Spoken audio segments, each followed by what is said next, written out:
So I probably should have told you where to turn so that you could be looking up the passage. So if you can find in your Bible, Judges chapter 4, please. And I'll start reading right away while you all rush and feel as if you've not had a chance to find it. I'll look around, and once I see everybody stop and look up, that we're ready to go. Judges chapter 4, and we're going to read the whole chapter. And the people of Israel again did what was evil in the sight of the Lord after Ehud died. And the Lord sold them into the hand of Jabin, king of Canaan, who reigned in Hazor. The commander of his army was Sisera, who lived in Harosheth Hagoyim. Then the people of Israel cried out to the Lord for help, for he had 900 chariots of iron, and he oppressed the people of Israel cruelly for 20 years. Now Deborah, a prophetess, the wife of Lapidoth, was judging Israel at that time. She used to sit under the palm of Deborah between Ramah and Bethel in the hill country of Ephraim. And the people of Israel came up to her for judgment. She sent and summoned Barak, the son of Abinoam, from Kadesh Naphtali, and said to him, "Has not the Lord, the God of Israel, commanded you, go, gather your men at Mount Tabor, taking 10,000 from the people of Naphtali and the people of Zebulun, and I will draw out Sisera, the general of Jabin's army, to meet you by the river Kishon, with his chariots and his troops, and I will give him into your hand." And Barak said to her, "If you will go with me, I will go. But if you will not go with me, I will not go." And she said, "I will surely go with you. Nevertheless, the road on which you are going will not lead to your glory, for the Lord will sell Sisera into the hand of a woman." Then Deborah arose and went with Barak to Kadesh. And Barak called out Zebulun and Naphtali to Kadesh, and 10,000 men went up at his heels, and Deborah went up with him. Now Heber the Kenite had separated from the Kenites, the descendants of Hobab, the father-in-law of Moses, and had pitched his tent as far away as the oak at Zananim, which is near Kadesh. When Sisera was told that Barak, the son of Abinoam, had gone up to Mount Tabor, Sisera called out all his chariots, 900 chariots of iron, and all the men that were with him from Harosheth Hagoyim to the river Kishon. And Deborah said to Barak, "Up, for this is the day in which the Lord has given Sisera into your hand. Does not the Lord go out before you?" So Barak went down from Mount Tabor with 10,000 men following him. And the Lord routed Sisera and all his chariots and all his army before Barak by the edge of the sword. And Sisera got down from his chariot and fled away on foot. And Barak pursued the chariots and the army to Harosheth Hagoyim, and all the army of Sisera fell by the edge of the sword. Not a man was left. But Sisera fled away on foot to the tent of Jael, the wife of Heber the Kenite. For there was peace between Jabin, the king of Hazor, and the house of Heber the Kenite. And Jael went out to meet Sisera and said to him, "Turn aside, my lord, turn aside to me. Do not be afraid." So he turned aside to her into the tent, and she covered him with a rug. And he said to her, "Please give me a little water to drink, for I am thirsty." So she opened a skin of milk and gave him a drink and covered him. And he said to her, "Stand at the opening of the tent, and if any man comes and asks you, 'Is anyone there?' say no." But Jael, the wife of Heber, took a tent peg and took a hammer in her hand. And then she went softly to him and drove the peg into his temple until it went down into the ground while he was sleeping fast asleep from weariness. So he died. And behold, as Barak was pursuing Sisera, Jael went out to meet him and said to him, "Come, and I will show you the man whom you are seeking." So he went into the tent, and there lay Sisera dead with the tent peg in his temple. So on that day God subdued Jabin, the king of Canaan, before the people of Israel. And the hand of the people of Israel pressed harder and harder against Jabin, the king of Canaan, until they destroyed Jabin, king of Canaan. So, a traditional Mother's Day service. I do, as an aside before I properly start, I do sort of quite like that line. She invited him, and Jael, the wife of Heber, took a tent peg and took a hammer in her hand, and she went down softly to him and drove the tent peg into his temple until it went down into the ground while he was lying fast asleep. So he died. And I think there's an overstatement if there ever was one. Pretty sure there's nobody has survived a tent peg through the head. So, reading through the book of Judges, or what I sometimes like to do is I like to listen. If I'm sometimes in the car on a longer journey, it's not because I'm especially holy, it's just sometimes where I've maybe not had a chance to read earlier in the day, and so I will have a listen. And I was listening through Judges, and one thing that struck me about this particular passage, strangely, was culture. And so this is something that actually I've been thinking on for a number of months. I'd been asked to preach some time ago, and there had been a mix-up, and somebody else was also asked. And so I decided that I would let them go first, and I would happily go second. And so I've been mulling on this whole thing about culture. What does the Bible have to say about culture? What does the Bible teach us about culture? How does it shape us? How does it transform us? How do we transform it? And there's a famous management consultant, a chap called Peter Drucker, and one of his best-known quotations, which has stuck with me because I found it to be true, is that culture eats strategy for breakfast. So the greatest plans and strategies can be completely undermined by the prevailing culture in an organization, in a family, in a church, in a community, in a country. So culture is transformational. We have a dairy farmer amongst us, and he will tell you that without culture, we wouldn't have yogurt or cheese. So that's another of my bad jokes. So we are reading through Judges. Judges obviously begins. The Bible isn't necessarily ordered chronologically as we read through it. It's not that this is the sequence of the way in which it happened. There are parts of the Old Testament that are not chronological, but in this instance, Judges does immediately follow after Joshua. As we came to the end of Joshua, we have the Israelites entering the Promised Land. They had begun the process of conquering the land. The tribes were allocated proportions of the Promised Land, and they had sort of fought in various battles, and then they were returning to their particular areas which were given to them, and they were in the process of building homes. And we read just at the end of Joshua, and I'm just going to, you don't need to turn to it, I'll just read the last verse. But we have both, you would describe it perhaps as an invitation, or perhaps a challenge. So just at the end, I should maybe have stuck a leaf in here. Now therefore fear the Lord and serve him in sincerity and in faithfulness. Put away the gods that your fathers served before the river in Egypt, and serve the Lord. And so we have this reminder, and the children of Israel were asked, choose this day whom you will serve. And so as we begin looking into Judges, and particularly this passage, we have the consequences of what happened as the children of Israel were faced with this with this choice. Now, I quite like quotations, sometimes from songs, but occasionally from movies. And another famous quotation that I remember is from Shrek. Ogres are like onions. There are layers. And so I want you to look at this passage. There are layers to this passage. There are layers for us to consider. So I'm going to get something technical.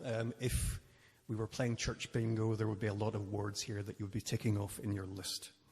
So the term which we use for the theory and methodology of biblical interpretation is hermeneutics. And the method of extracting meaning from a text is called exegesis. And then we have these different layers. So we have the literal or the historical layer. We have the allegorical or the typological layer. We have the moral or the tropological layer. And then finally we have the analogical or eschatological layer. So my tongue is well and truly twisted. I'm not saying this so that you'll think, wow, he knows a lot. I looked these things up. I've heard them. If you had asked me 2 weeks ago to give you a definition of most of those words, I could have given you something pretty stumbling and poor. But it's maybe a better summary for each of you is the who, the what, the why, the when, and the where. And since we're in Scotland, the how. So the layers that we can perhaps think about today is our personal perspective. We read the passage, we tend to read ourselves into things. We also, because it's Mother's Day, we can look at things from a family perspective. We can look at things from the perspective of our church congregation. We can look at things from a societal perspective and from a cultural perspective. Now, at this point, my notes, I have to jump ahead. As I was writing this out, I started writing it through, and then I realized that one of the bits that I had read better if I jumped ahead. So while we're talking about society, I looked up what society is and how it's formed, and the answer is it's very, very complex. There are numerous books that you can find out there that will tell you how society is formed. So I have come up with an illustration to try and help you understand better. I am a member of a society.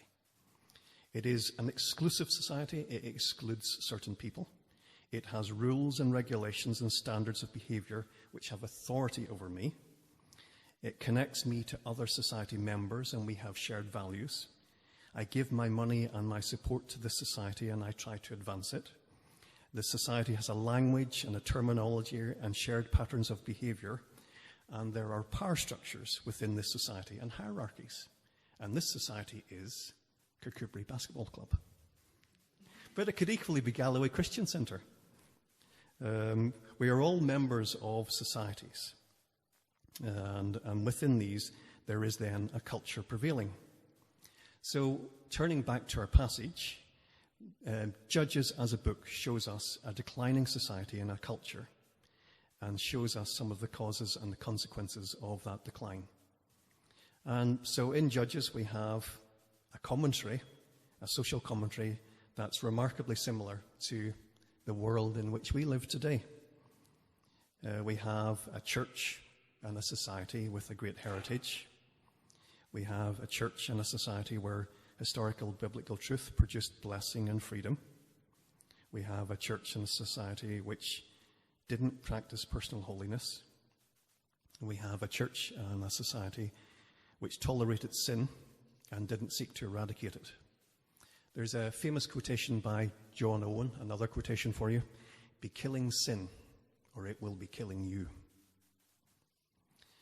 We have a society and a church where other beliefs were tolerated and then accepted and then embraced rather than being rejected. And we have a church and a society where moral relativity was embraced. We read just at the very end of Judges, everyone had their own truth, and this was absolute. So Judges chapter 21 and verse 25.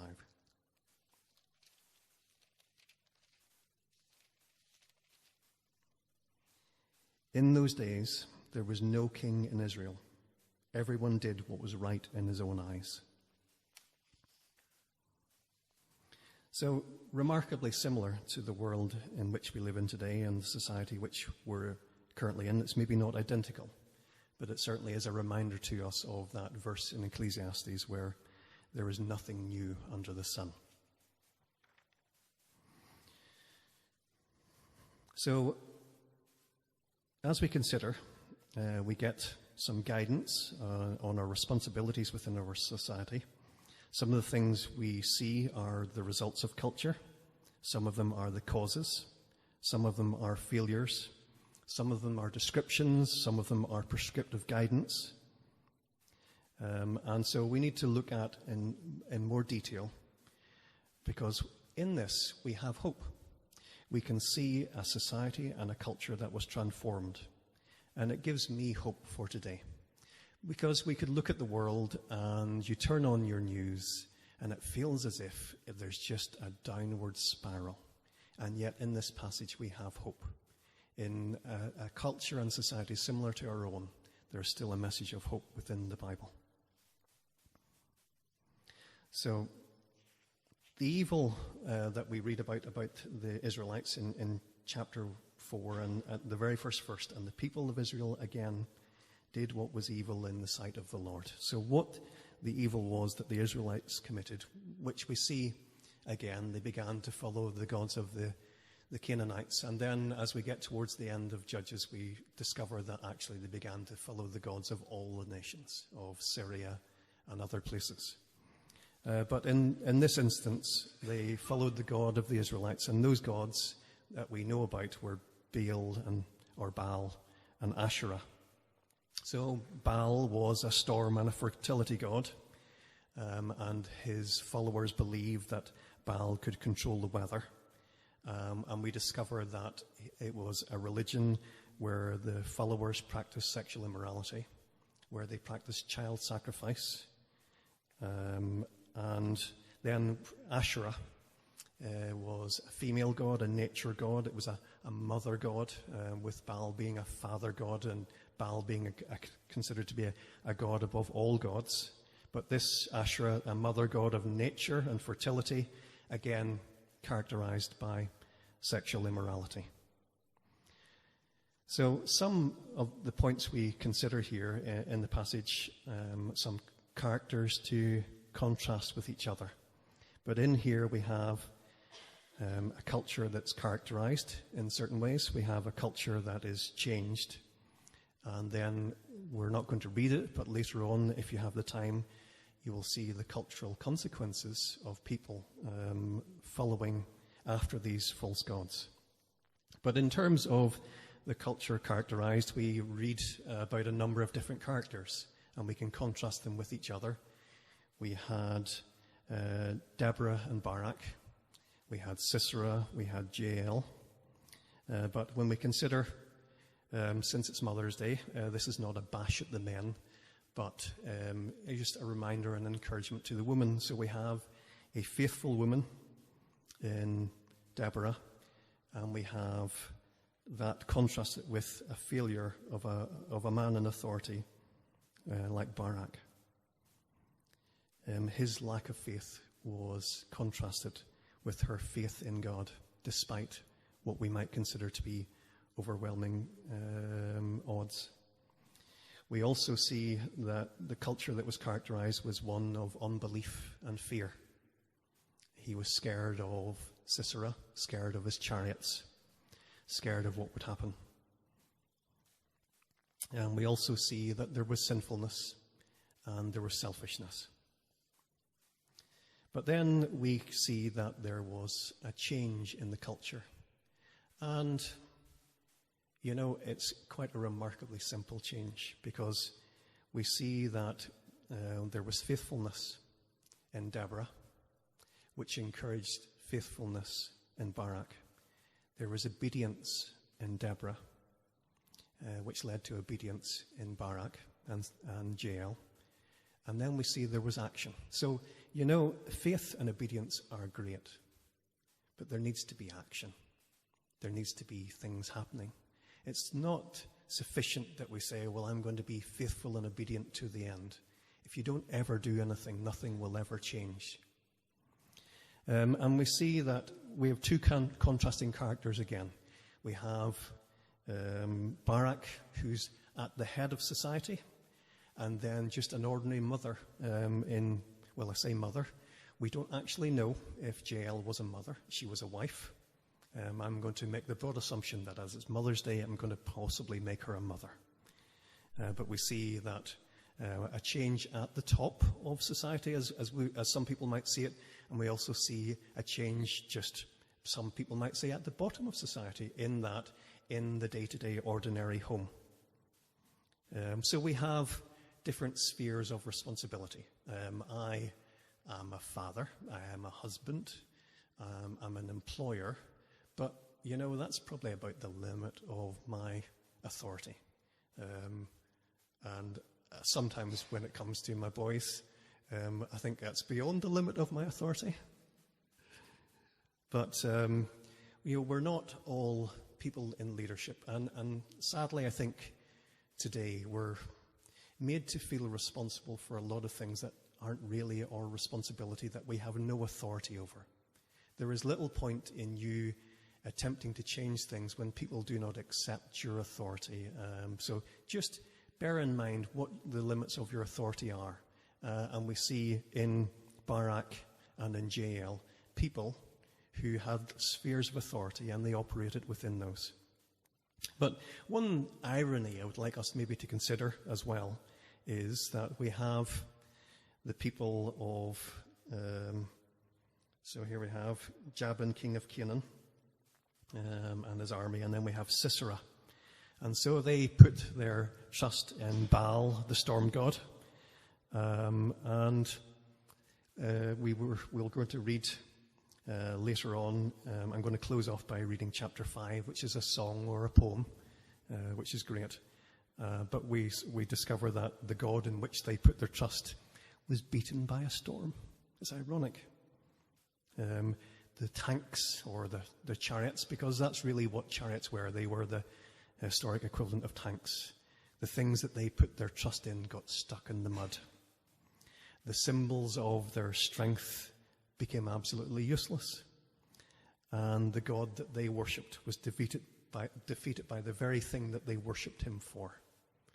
And maybe think upon that later on. There's a lot more layers in there. I'm talking about superficial, sort of on the surface stuff, but there's probably parallels there that we can look at our society today. The things that people put their trust in, the things that they worship, or that they have in authority over their lives, are the very things that quite often let them down.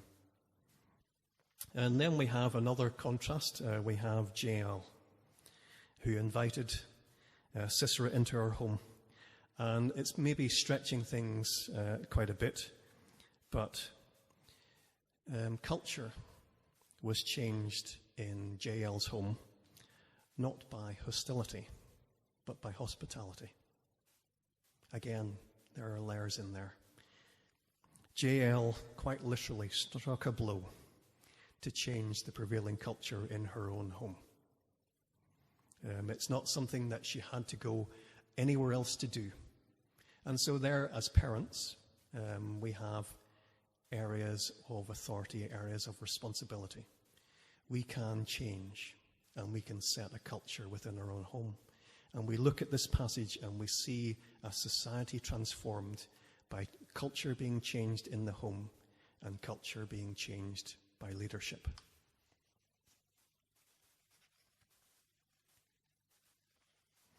So I'm reaching the end of my notes. And we're going to read through the last chapter, the next chapter of Judges. It's quite a long song.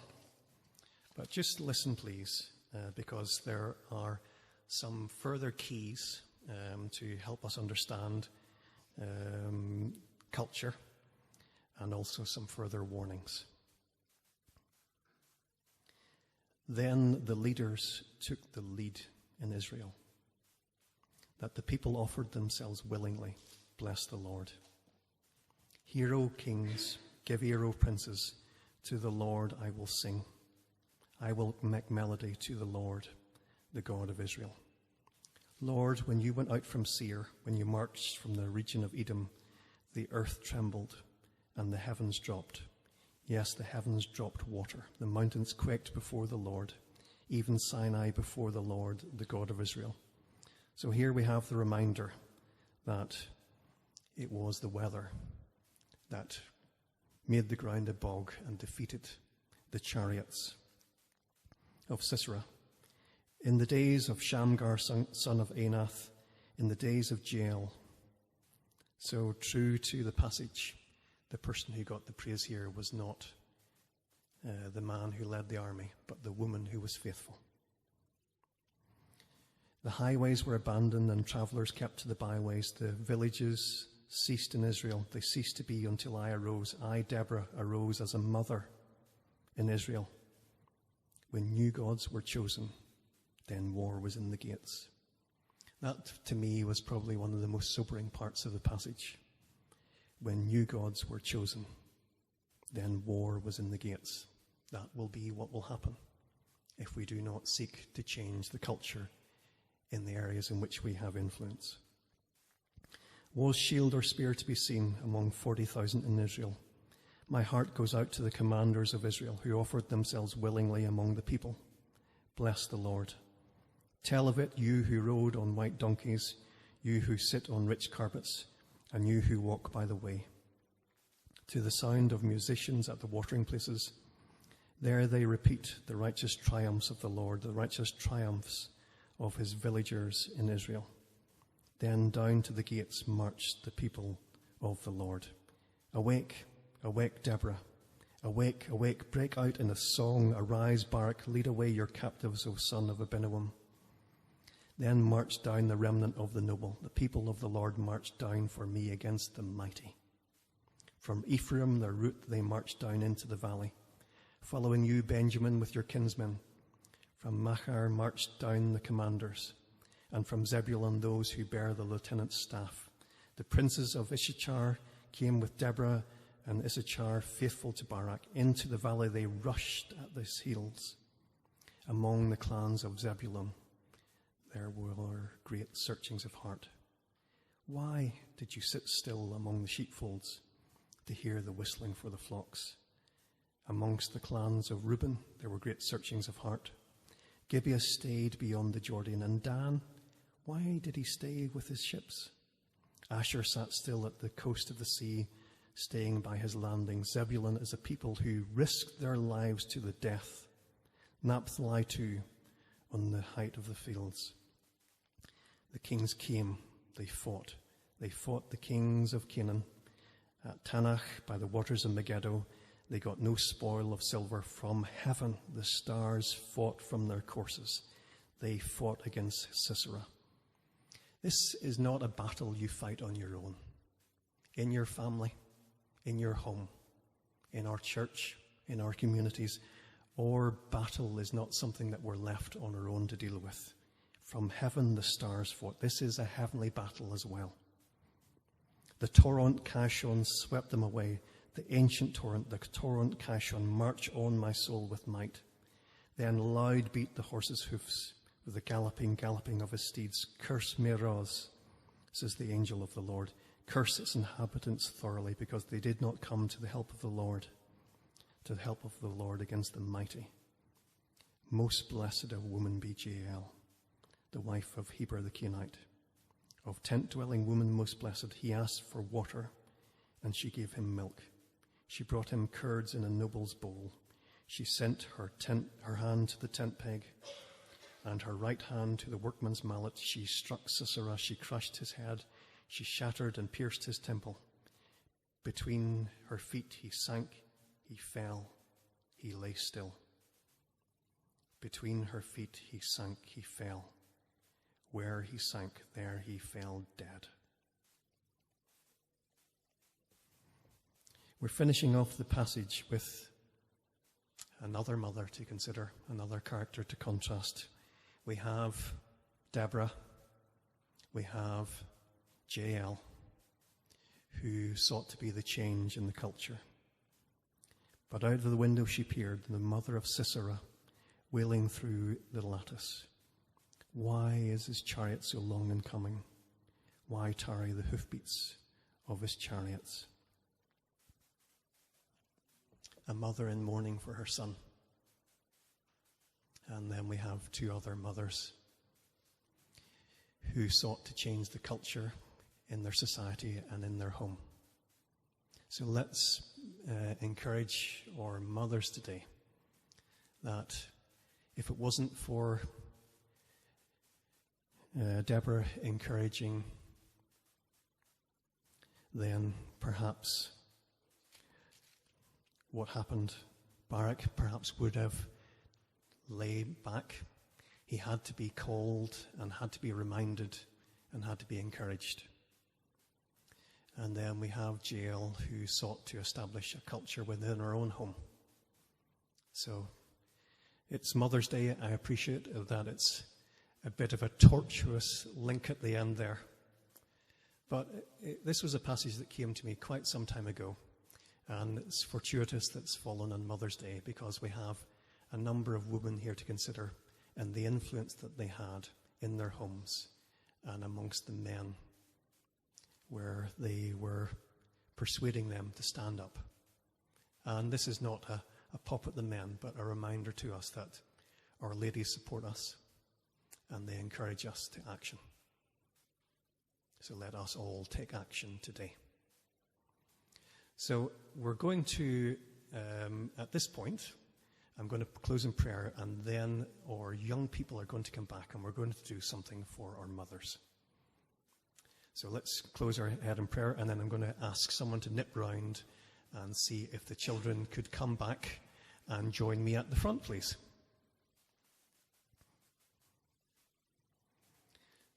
Father, thank you for the hope of your word. As we look at a world where things just never seem to get better, they seem to get worse, we see, Lord, a key and a way in which our families can be transformed, and where, Lord, society was transformed for a period of time because people were obedient and people were faithful and people acted. So, Lord, help us today. And help us, Lord, in our lives, in our families, in our communities, to act and to be obedient and to be faithful. In Jesus' name, amen.